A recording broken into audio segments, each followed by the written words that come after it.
So we want to make our character jump.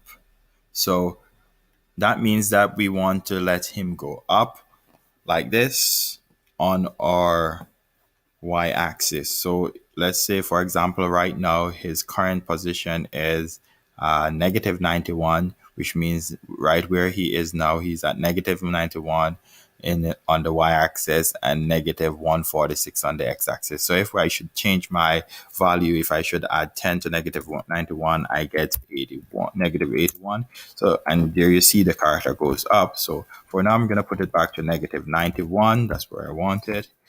Want him to start from. And I'm going to create a condition. So I'm going to go to my control, click control, grab my if block, and I want to say if something happens, do something. So if, and so now I'm going to go to my sensing, click on my sensing, I'm going to pull out this control, because when I press my up arrow key, I want something to happen. So let's drop that in there, and I'm going to say change it from space because it's by default that's phase. I'm going to say if my up arrow key is being pressed, do something. So what I want to do if my up arrow key is being pressed is to change the height. So therefore, I'm going to go to variable. I'm going to create a variable, make a variable, and I'm going to call it height. And my height variable is going to hold the value of my height. So I'm going to make it set for this sprite only. And so now my variable is created. So now I'm going to go and grab this one, the sets, and I'm going to put it right here. And I'm going to set my height to 9 or to 10. So what's going to happen is that I want my height to change, to increase by 10.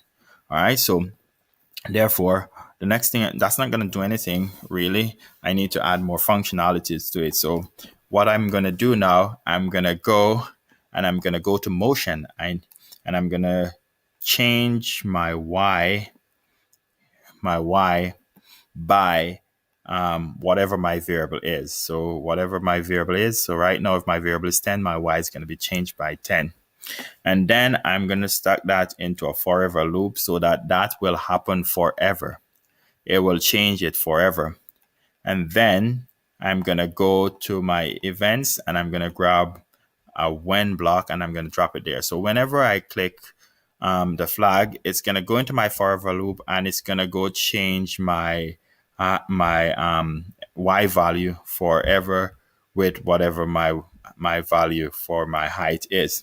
It's not going to do anything just yet because right now, if you can see over here, it says that my height value that I just created is 0. So when I go into this function, my height is still going to be 0 and it's not going to change unless I press the up arrow key. But I want to make sure that that's always like that. So I'm also going to go to my variable and I'm going to go grab my set and I'm going to go set it to 0. And so now I know for sure what my variable is. I don't have to guess. I know that once I go into my when function, once I click the flag, it's going to be 0. And then after it's 0, it goes into my forever loop and it's keep looping until when I press my button. When that happens, I can now go ahead and I can play. And when I press my button, it goes up and it doesn't stop. That's okay with me. That's all I want to do now is so that I can make my character jump. Of course, if the character jump, the character must fall. And so we want to make it fall as well. So we're going to go to our if function and we're going to say if something happened, do something. So we want to say if it goes up to a certain height, we want it to fall. So we're going to go to our operation block, select our operation, and we're going to say if it goes to a height that is greater than a defined height, we're going to let it drop. So now we're going to go to our y because it's our y value we're monitoring, and we're going to say if our y position ever get to a value that is higher than, let's say, 80, then we want you to do something. And I'm going to put it right here at the bottom, make sure that it's below this block.